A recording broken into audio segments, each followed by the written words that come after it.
The Big Apple Scam. Planned obsolescence by the Texans Group. Apple was founded in April 1976. Founder Steve Wozniak, then 26-year-old, and Steve Jobs, 21, were both college dropouts. The company took off quickly. Sales jumped from 7.8 million in 1978 to 117 million in 1980, the year Apple went public. Today, Apple is still the world's largest company by market capitalization. It is worth $560 billion. Apple is located at 1 Apple Parkway in Cupertino, California. It designs, develops, and sells consumer electronics, computer software, and online services. One of the biggest sellers is the iPhone. There are several reasons why people decide their cell phone is obsolete and buy a new one. Sometimes it's psychological. The new phones may look better, perhaps have more apps or a better camera. Many people always want the newest technology, so they are constantly buying a new phone. Another type of obsolescence is qualitative.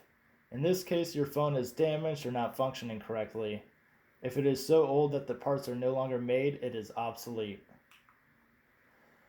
Sometimes your old phone can't handle the new technology being downloaded. This is a technological obsolescence. However, according to Taylor Sheehan, in an article called The Expiry Date, a surge in Google searches for slow iPhone began as long ago as 2008, interestingly, and the Google search always increased shortly after the release of the new iPhone. People began to suspect that Apple was somehow purposely slowing down their phones in an effort to get them to upgrade to a new one.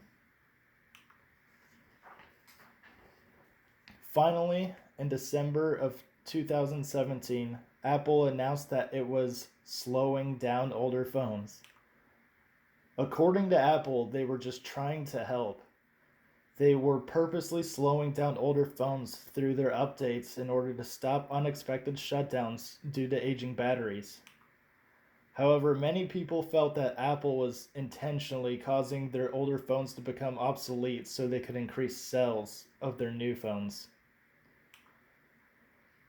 The main impact on consumers was financial.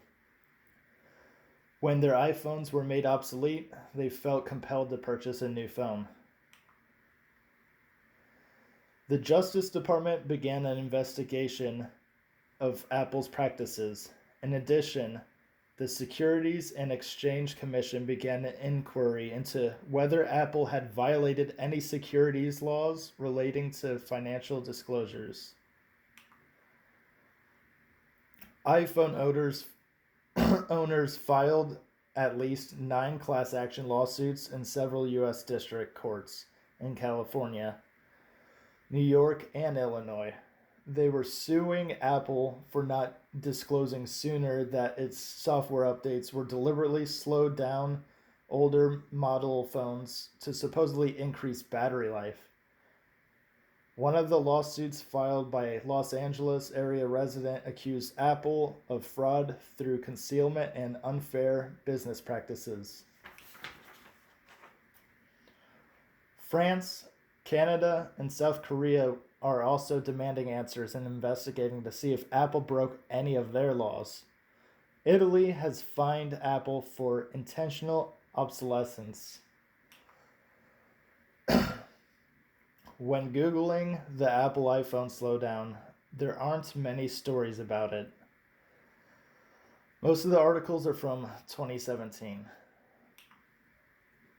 Apple immediately got on top of the story and issued an apology and a cheaper price on replacement batteries to appease their customers. It seems to have worked.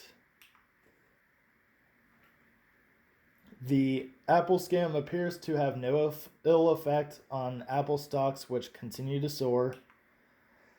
Apple's future looks bright. In fact, its predicted that by the end of 2020, Apple will be worth $1 trillion.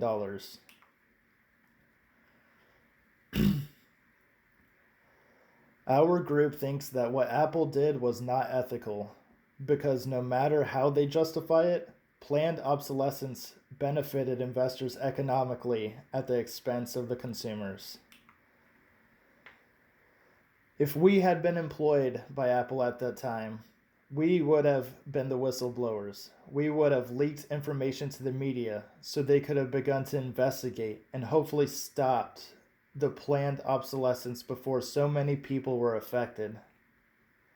If we were in the decision making positions, we would have voted to refund money to everyone who had purchased a new iPhone because we had slowed down their old one.